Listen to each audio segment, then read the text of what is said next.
নমস্কার, আমার আরও একটা মিনি ব্লগে তোমাদের সকলকে স্বাগতম জানাই। এটা হচ্ছে ডট অ্যান্ড কির ক্লে। এটা হচ্ছে একটা মাস্ক, গরমকালে কিন্তু এটা বেস্ট। যে পলিউশন, অ্যাকনি সব কিছু কিন্তু ক্লিন করে দেয় একেবারে। এটা আমি সপ্তাহে একবার ইউজ করি, তবে ডেলি ইউজ করা কিন্তু একেবারে সেফ নয়। আর এটা ইউজ করার পর কিন্তু প্রথম একটু জ্বালা জ্বালা ভাব হবে, তারপর কিন্তু নর্মাল হয়ে যাবে। যদি এটা হচ্ছে কন্টিনিউ জ্বালা হতে থাকে তোমরা কিন্তু ইউজ করবে না। এতে রয়েছে স্যালিসিলিক অ্যাসিড। তো তাই ফার্স্ট একটু ইউজ করার পর কিন্তু মোটামুটি 10 সেকেন্ড মতো একটু জ্বালা জ্বালা ভাব হয়।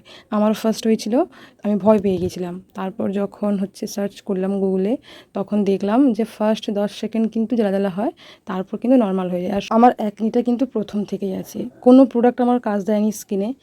প্রচণ্ড পরিমাণ টাকা নষ্ট গেছে, তবে কিছু করার নেই। যার মুখে হচ্ছে মুখ ভর্তি ব্রণ হয় না, সেই মানুষগুলোই জানে ঠিক কী ফেস করতে হয় ওদেরকে। সমাজ তো রয়েছে, প্রত্যেকটা মানুষ কিন্তু বলে যে যাই বলুক, মুখ নিয়ে কিচ্ছু যায় আসে না, মনটাই সব। কিন্তু আলটিমেটলি কিন্তু ফেসটাই ম্যাটার করে, দেখো। তাই হচ্ছে প্রচণ্ড পরিমাণে ফেস করতে হয়েছে আমাকে, জানো। আমি তো পাগলের মতো এ প্রোডাক্ট ও প্রোডাক্ট ইউজ করেছি, কিন্তু আলটিমেটলি আমি এই প্রোডাক্টগুলোতে কিন্তু কাজ পেয়েছি। মাত্র 15 মিনিট ফেসে রাখতে হবে, 10 থেকে 15, শুকিয়ে গেলেই কিন্তু ঠান্ডা জল দিয়ে হচ্ছে ধুয়ে ফেলতে হয় মুখটাকে। আমি মোটামুটি এটা রাতেই ইউজ করি, ফেসে এটা ইউজ করে ধুয়ে রাতে ঘুমিয়ে যাই, দিলে সকালে উঠলে একটা গ্লোয়িং ফেস দেয়।